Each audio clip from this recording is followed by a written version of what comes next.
NCP के प्रमुख शरद पवार अब प्रधानमंत्री बनना चाहते हैं और उन्होंने इसी के लिए पीके से कांटेक्ट किया है, प्रशांत किशोर से, जो कि माना जाता है कि चुनाव की रणनीति बनाने में माहिर है। और हम पिछले दिनों कह रहे थे कि जब पीके से मुलाकात महाराष्ट्र के अंदर की थी, मुंबई के अंदर, तभी कयास लगाए जा रहे थे कि पीके से मिलने का क्या मकसद है। लेकिन पीके ने घोषणा की थी कि मैं अब जो है ये चुनाव की रणनीति नहीं बनाऊंगा। ये पश्चिम बंगाल चुनाव के बाद उसने घोषणा की थी। लेकिन अब लग रहा है जिस तरह से 2 बार पीके से मुलाकात ये शरद पवार ने की है, शायद पीके को इसलिए मनाया हो कि भाई मुझे तुम प्रधानमंत्री बना दो, उसके बाद इस काम से संन्यास लेना।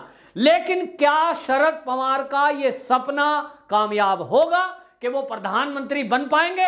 ये समय बताएगा। लेकिन फिलहाल आपको बता दें कि जो इन विपक्षी दलों का ये जो तीसरा मोर्चा है, इसका अगर इतिहास उठाकर देखेंगे तो 2014 के बाद 14 में भी बना, 19 में भी बना, और दोनों बार प्रधानमंत्री पद को लेकर ही आपस में लड़ते रहे। ये तय नहीं कर पाते कि चेहरा कौन होगा। अल्टीमेटली इसी अभी दल में आपको बता दूं कि अब पिछली वाली स्थिति नहीं है। शरद पवार के मन में जो हिलोरें उठ रही हैं कि वो प्रधानमंत्री का चेहरा हो जाएं, हो सकता है उनकी नजर हो कि कहीं विदेशों से चंदा आ जाए इस एवज में कि साहब मोदी को घेरने में ये आदमी आगे आया है। लेकिन इस समय 2019 से अलग स्थिति है।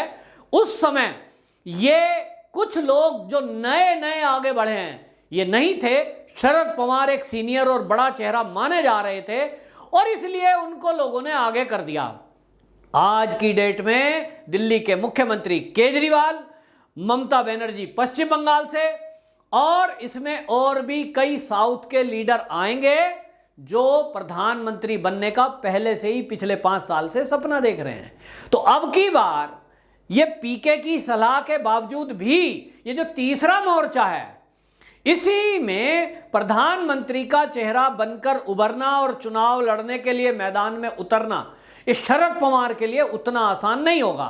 तीसरी एक और महत्वपूर्ण, जब पिछली बार चुनाव था 2019 का, तब शरद पवार जी ज्यादातर पाक साफ माने जा रहे थे। लेकिन अब क्योंकि एनसीपी महाराष्ट्र के अंदर शिवसेना और कांग्रेस के साथ मिलकर पिछले कई सालों से सरकार चला रही है, 3 साल का कार्यकाल लगभग पूरा हो चुका है, और इस कार्यकाल में जितनी कुव्यवस्थाएं महाराष्ट्र के लोगों ने देखी हैं, झेली हैं, उसके बाद सब लोग ये कह रहे हैं कि किसी को भी वोट दे देंगे, लेकिन कांग्रेस, एनसीपी और शिवसेना को वोट नहीं देंगे, यानी भारतीय जनता पार्टी को वोट देंगे।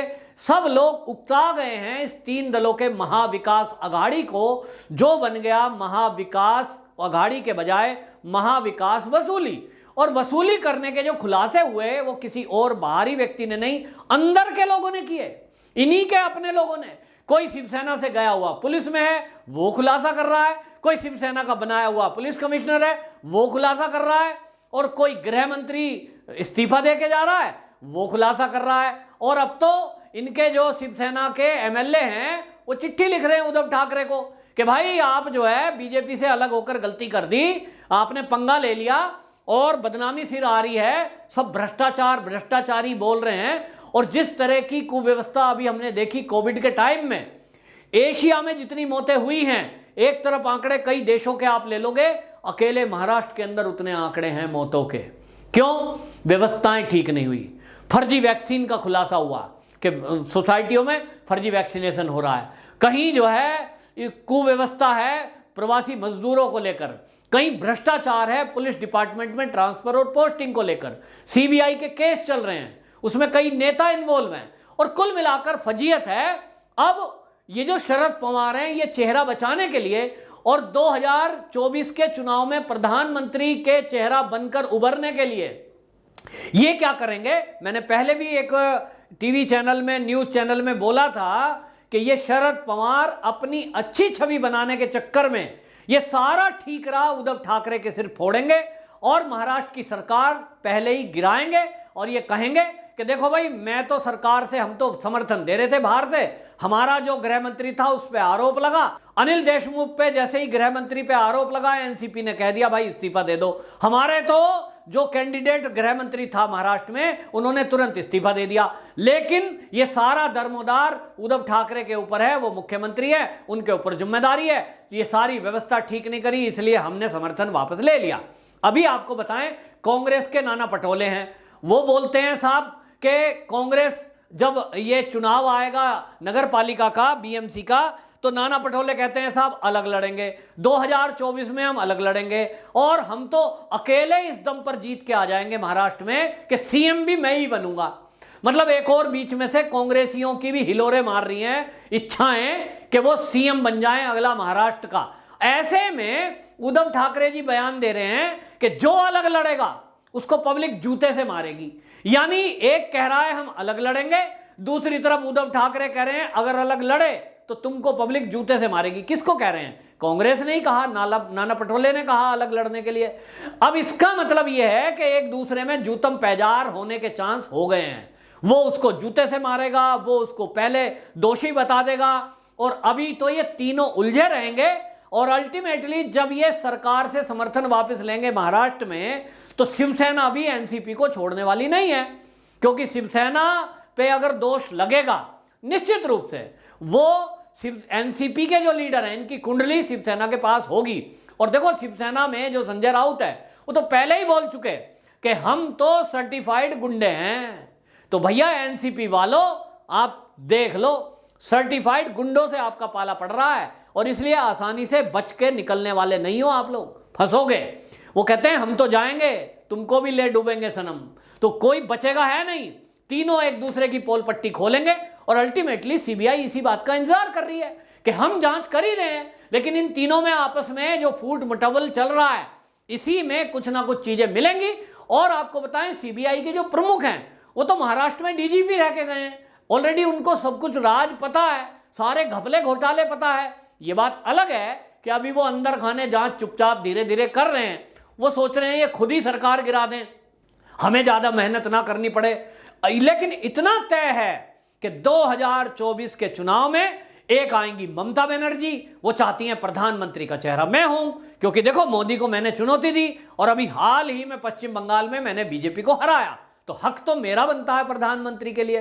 तो आपको बताएं, चुनाव आते आते ये 3-4 नेता पहले प्रधानमंत्री पद के लिए लड़ेंगे, और इन सबके बीच यशवंत सिन्हा जो भारतीय जनता पार्टी में कभी कैबिनेट के मंत्री हुआ करते थे, उन्होंने तो 2018 से ये बीड़ा उठा रखा है कि भाई सरकार के विरोध में एक दल बनाना है मोदी सरकार के, और विचार मंच उस पर विचार करना है कि मोदी को कैसे हराया जाए।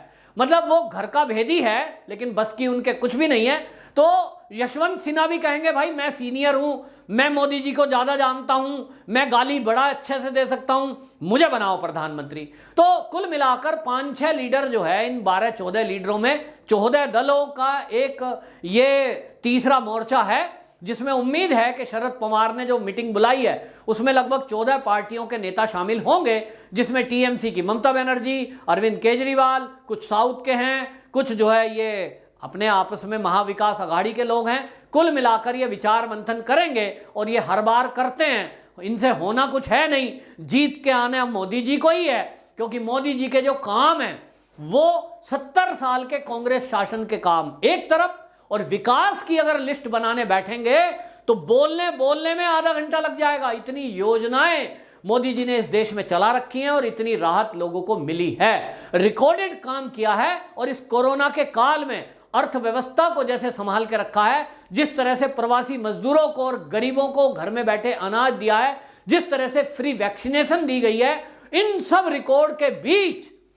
ये मोदी जी का काम बोल रहा है, और लोग इस बात को अच्छे से देख रहे हैं। इतना ही नहीं, हमारे देश की सीमाओं को सुरक्षित करने का काम मोदी सरकार ने किया है, देश को उन्नति दिलाने का काम मोदी सरकार ने किया है। वरना कांग्रेस के 70 साल के शासन में तो हालत ये थी कि सेना के पास ना तो फाइटर प्लेन थे बढ़िया, ना उनके पास सड़क थी कि बॉर्डर एरिया में वो मूवमेंट कर सकें तेजी से चीन का मुकाबला करने के लिए।